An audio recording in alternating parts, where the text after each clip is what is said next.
We are looking back at Hurricane Ike, which forever changed Houston and the Gulf Coast. Today, Local 2's Robert Arnold shows us what he remembers.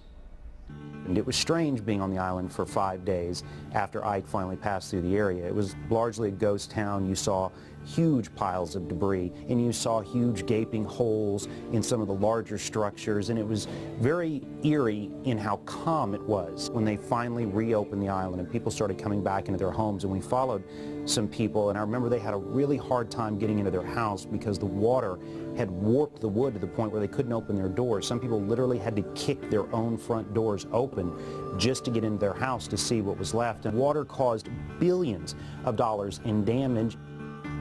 I will never, ever forget the waves crashing into the seawall. You're standing there and you're watching just this incredible Celadon mass shoot 20 feet into the air every time a wave would crash into the seawall. I had never seen wave action like this. I mean, it was very frightening, and I remember thinking this island's in a lot of trouble, and it turned out it was. I mean, water was the biggest enemy during this storm. Hard to believe, but Friday marks the 5th anniversary of Hurricane Ike. Yeah, it was a devastating storm that claimed lives, destroyed property, and really changed the landscape of the Gulf Coast forever. Well, this morning, Chief Meteorologist Frank Billingsley takes a look back. I remember that Bolivar, we knew, was decimated. We had heard that there was very little left on Bolivar, which was true. We weren't sure about Galveston. Officials, for whatever reason, wouldn't let people back on the island. They wouldn't let the media in there immediately. And so we really didn't know what had happened to the West End. And psychologically, people were like, well, we can't go see. We don't know what's going to be going on. We don't know what happened. And that was the real problem, is that people just wanted information, and we weren't being allowed in there to get it to them. Finally, we were able to fly in there, and that's when we took our helicopters and our cameras and showed people exactly what Galveston looked like. I remember seeing the Strand for the first time, and we looked through the windows because there was nothing there. The signs were all gone. There was mud all over the streets. And we would peek into the windows, and the water had come in and then washed out, and everything was a mess. 7 feet, 8 feet of water had just totally destroyed the places. And to see that and just see this ghost town of Galveston in the immediate week after Ike was devastating. It was heartbreaking. You know, I never forget Frank's coverage from the air in Ike. I mean, just incredible, incredible perspective. Friday marks the 5th anniversary of Hurricane Ike. The deadly storm destroyed property and changed lives and the landscape of the Gulf Coast forever. Local 2's Joel Eisenbaum takes a look back. And that was one of the biggest problems, is where do you sleep? Because everything was essentially wrecked or wet.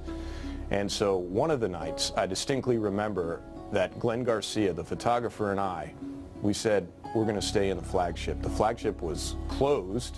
There was not a soul that was staying in it. But we decided, look, we need a warm and dry place to stay, at least for a few hours. So we went into the flagship, and it was precarious even just walking across the pier to get it, because there were parts of the pier that were broken. I'm sure we shouldn't have done this. I'm not even sure if I should talk about it, but it was really surreal. We were sitting on the balcony of one of the rooms. A few hours later, when daybreak came, we both got up and we were escorted out of the hotel by federal agents, asking us why the heck we were in there in the first place and that we had no right to be there. And we just wanted a dry place to stay, just like everybody else that was down there. This week, we're looking back at the storm that forever changed Houston and the Gulf Coast. 5 years ago, all eyes were on the Gulf as Hurricane Ike approached our coastline. It was exhilarating. It was terrifying. It was a mix of so many emotions rolled up into one. Getting home and just seeing the sheer damage that was done to my neighborhood.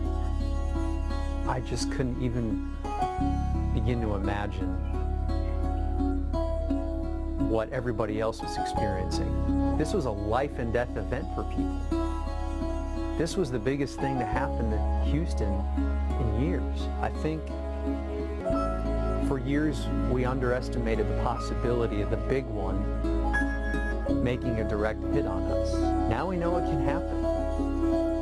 It has happened, and I think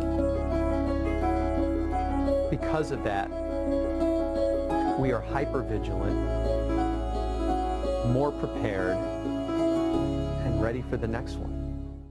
Well, this week marks the 5th year anniversary of Hurricane Ike. We're looking back at the storm that forever changed Houston and the Gulf Coast. Here's Local 2's Amy Davis with what she remembers happening as Ike approached our coastline.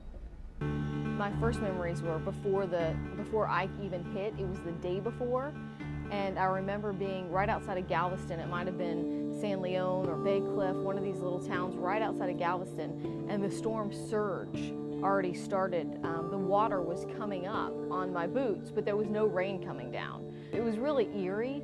It was an eerie feeling to know that obviously something was coming in. Having been born and raised in Houston, hurricanes were nothing new to me, but it was the first time in Houston covering a hurricane as a reporter, and living in Houston as a homeowner with a hurricane coming towards us.